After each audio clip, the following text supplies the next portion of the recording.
North Rucker today at 706-722-9601. Judge Mathis, weekdays at 3 on News Channel 6. Wjbf.com is coverage you can count on. If somebody told you today, go fly a kite, hey, that wouldn't be a bad thing. The wind has been perfect to do so with beautiful sunshine. The wind will start to die down, and the temperatures will fall tonight. We'll detail your forecast straight ahead. Right now on News Channel 6 at 5, vaccine clinics in Augusta are booking up as quickly as they're popping up. Plus, one of the newest COVID-19 variants has been confirmed in South Carolina. What you need to know. Plus, rural schools in Georgia looking to get extra money from the state. Where it's going as News Channel 6 at 5 starts now. Live from Television Park, this is WJBF News Channel 6 at 5. Good evening, everyone. Thanks so much for joining us. I'm Jenny Montgomery. I'm Brad Means. We do appreciate it. Coverage you can count on begins with the new coronavirus variant now identified in South Carolina. State officials say they have 2 confirmed cases so far. They are the first in the country, and this new variant originally was spotted in South Africa. It's one of 3 that appear to spread more easily. We'll have more information on this story coming up in the next hour. Augusta University Health is hosting pop-up vaccine clinics for Phase 1A of this vaccine distribution. News Channel 6's Mary Calkins is live now at AU, where the next pop-up will be hosted. Mary? Appointments for the first dose of the vaccine are filling up extremely quickly. Today at Warren Baptist Church's The Edge, appointments began at about 1:30 p.m., but by 1 o'clock, people were already lined up outside. Site manager Brittany Wilkinson says the appointment schedule usually fills up within an hour of being posted. Today at The Edge, they vaccinated 282 people. That number includes Susan Wooten, who works in Richmond County's Board of Education office. She says she felt getting the vaccine was the right thing to do, and the experience of getting the actual shot was uneventful. Wooten says she is not concerned about some of the reported side effects of the shot. I've decided that it was the right thing to do, and that you have to just make a decision and go ahead and try and do what is best for everybody. And it's probably best for everybody that can to get vaccinated. Now, Augusta University representatives have explained to me that they base the amount of appointments off of how much of the vaccine they have. So now, of course, as they start getting more of the vaccine, they will make more appointments available. Now, do keep in mind, these appointments will continue to fill up extremely quickly, so keep an eye on their website. Now, you can bookmark their website by clicking on this article on WJBF.com. Reporting live in downtown Augusta, Mary Calkins, WJBF News Channel 6. A lot of questions are swirling about getting vaccinated. Is it safe? How will it make me feel? Well, if you're wondering the same things, be sure to tune in tonight for a special program called COVID Vaccine, Your Questions Answered. You can watch it here on News Channel 6 starting at 7. The votes are in. Columbia County Schools has a new superintendent. The school board voted unanimously for Dr. Stephen Flint. Board members say it was a difficult decision to choose between the finalists. Dr. Flint says he is familiar with Columbia County, but he's thrilled to learn more about it and the people here. That meeting just wrapped up a few minutes ago. We'll have more on the decision later in the newscast. A plan to help struggling students. It's an effort to make sure middle schoolers stay on the right track. Here's our Aiken Bureau Chief, Sean Cabbage talk. The pandemic has brought issues to light surrounding student achievement in the classroom due to various learning options available to them. Now, the Aiken County School District is making a temporary change in policy to help alleviate some of those challenges. This week, officials took up a recommendation that will help failing students who otherwise wouldn't have a possible way to catch up this year. Now, a suspension of policy, at least for this year, to allow some students more credit recovery during the summer months. In a normal school year, would not be on the, there wouldn't be an option for them to be promoted because they can only take 2 courses in the summer. This would allow for them to take 3 courses in the summer. Middle school students who are failing can take up to 3 core classes during summer school.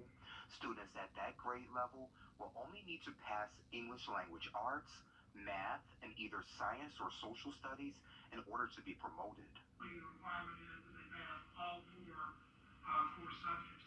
Meanwhile, the current plan for the summer school option is to have those classes face-to-face, but there may be an option to offer some classes virtually if there are concerns.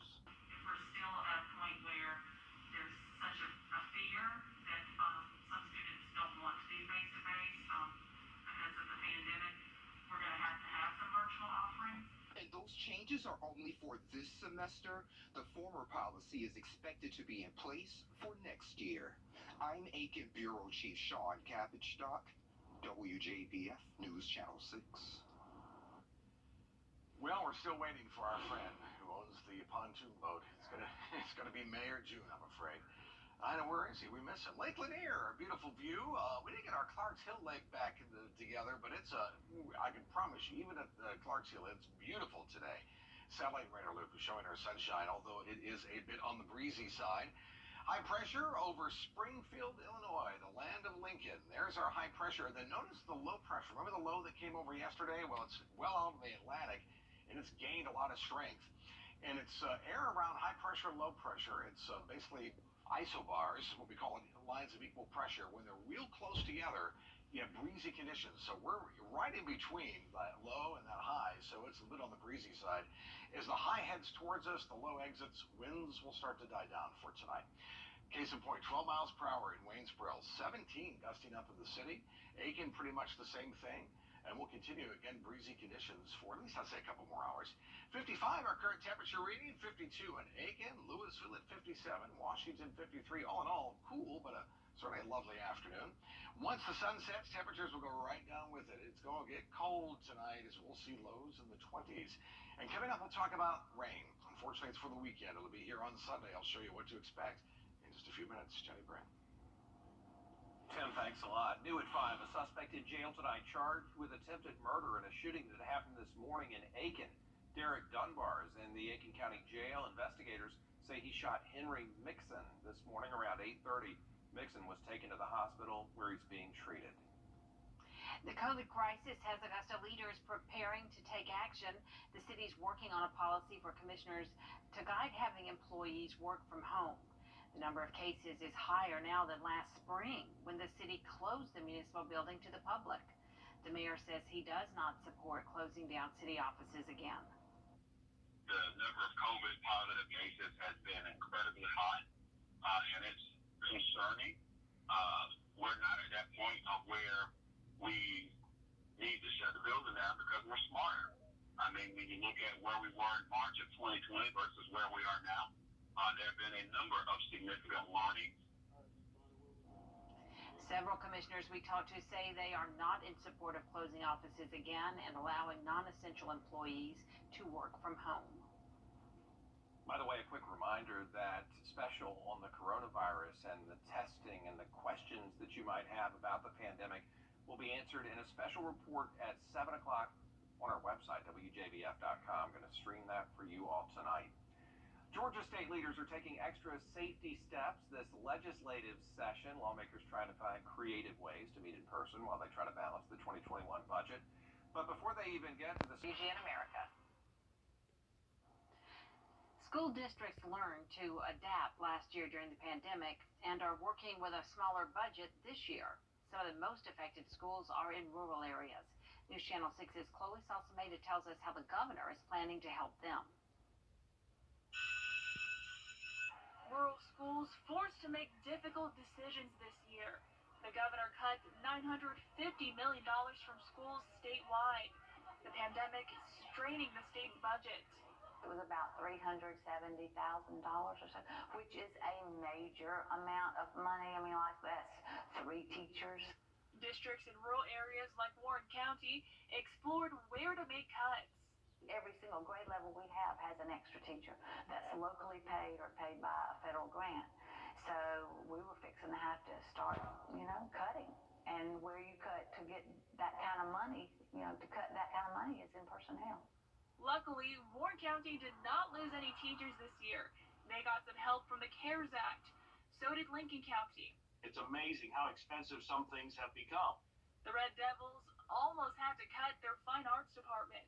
So we were able to maintain those teachers. Without that, we would have lost those programs. The governor now urging state lawmakers to restore 60% of the funding that was cut. In Lincoln County, that money will go back into the district's general education fund. It was used to pay for things like masks and hand sanitizer. There's so much money that we have spent up front. I mean, the thermometers where you take the temperature of the kids every day. I didn't plan on spending that in the budget. After a year of heartache, superintendents thankful they can support their staff who are on the front lines every day. The reality is that our teachers are irreplaceable. Chloe Salsameda, WJBF, News Channel 6. The pandemic made a big impact on the way Americans traveled last year, and new reports show it may have also impacted just how safe they were. News Channel 6's Ashley Jones explains. This report from TSA shows that the rate at which firearms were found at Georgia airports was higher in 2020 than in previous years. But those numbers don't tell the whole story. While the rate has increased, the overall number of firearms found has dropped. And TSA leaders point to the pandemic as the cause. Fewer passengers meant that the rate of discoveries went up, while the actual number of weapons dropped. All told, more than 230 weapons were found in luggage in Georgia airports last year. That's a large decrease from the year before. In 2019, more than 300 weapons were discovered at Atlanta's Hartsfield-Jackson Airport. That same year, 11 weapons were reported at Augusta Regional. Really has to do with the type of passenger that we saw in 2020. Due to COVID kind of curbing travel, we had a lot less business travelers in 2020 and a lot more new or inexperienced travelers flying during the year, taking advantage of those lower fares when they saw them pop up with the airlines. So the passenger profile, I think, is a lot to this, and just the number of guns. There are a lot more guns, there are a lot more gun owners and carriers now. Now, you are allowed to bring firearms to airports, but there is a proper way to go about that. You can find out how on our website at WJBF.com. In Augusta, Ashley Jones, WJBF News Channel 6. There is an ongoing push to require having to send in proof of identity when you send in your absentee ballot. News Channel 6's Denise Jefferson tells us why that change would be a challenge for some voters. Georgia voters would have to make copies of their photo ID and mail them to their elections offices twice before being able to absentee vote. The proposal is drawing criticism from Democrats who say it's just another measure of voter suppression. The bill introduced by a Republican senator would require voters to submit their photo ID both when applying for absentee ballots and when returning them. More than 1.3 million Georgians returned absentee ballots in last year's presidential election. An audit of absentee ballot signatures by the GBI and Secretary of State's office found no cases of fraud among 15,000 ballots reviewed. Some Democrats say the bill will create voter suppression by making it harder for people to vote. You know, the average elderly person doesn't own a printer at home. They may have transportation issues to where they can't go to a FedEx or go to a place to where they can photocopy their ID. They may not even be able to go out to the Board of Elections to be able to do that. So we should be making sure that voting is easier under state law, easier for folks to do versus harder for people to do. The bill is the first major proposal to limit absentee voting after multiple failed legal challenges to the results of the 2020 presidential election in Georgia. In Augusta, Denise Jefferson, WJBF News Channel 6. Still ahead on your news at 5, South Carolina has made some major ground with the heartbeat bill. We're going to have the latest on that and tell you what it means for those who live in the Palmetto State when we come back. To schedule your free in-home consultation. Now, your most accurate forecast with WJBF Live Viper 6. Let's go to the big city. Look at Atlanta. Beautiful sunshine, and it is gorgeous. It's going to be cold for them, too, tonight as the sun sets. And, it's going to be cold all over. Temperatures in the 20s. Right now, 55. Beautiful, beautiful sunshine. Evans at 53. Swainsboro, all about 54. Aiken 51, and there it is, 52 Crawfordville. So we are certainly below normal. I mean, not significantly so, but enough to where it's certainly a chilly day, and the wind's not helping, though.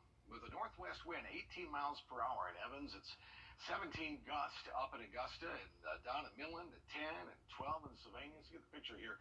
Breezy conditions this evening. The winds will subside, and that will allow for the temperatures to fall into the 20s tonight. Also, very, very dry. You know, yesterday and a few days we've had all the rain. You can certainly feel the moisture in the air. Not so today. Whenever you see this brown, maybe it's orange on your screen, dry air is overhead, and that means temperatures will start to fall. So dry air heats up and cools off quickly. What a pretty view that is. Our gorgeous city. It's a fantastic Friday. It will start off cold.